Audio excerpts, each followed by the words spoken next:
U.S. Air Force, hypoxia among pilots. Mysterious but real root cause of hypoxia among U.S. Air Force pilots has yet to be clearly identified, but at least one cause can be ruled out. Pilots are certainly not faking symptoms. We know for a fact what our pilots are experiencing in the airplanes. Our pilots are not making things up when they report episodes of hypoxia, a medical condition in which body tissues lack sufficient oxygen. Lieutenant General Mark Nowlin told Military.com last month, according to a report published Thursday by the outlet. It's real stuff. People are not making this up. Call.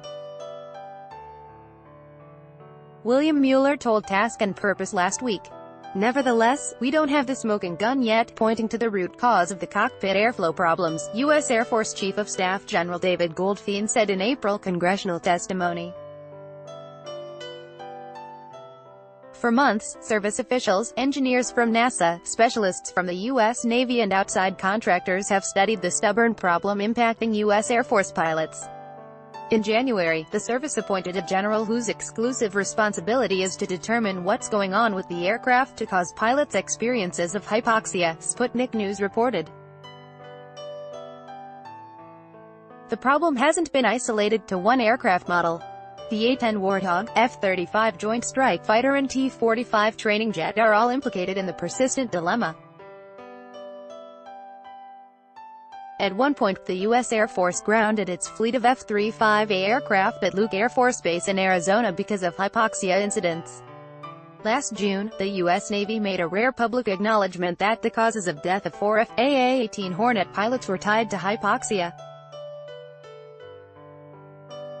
Even pilots in the vaunted F-22 Raptor have reported hypoxic episodes whilst flying.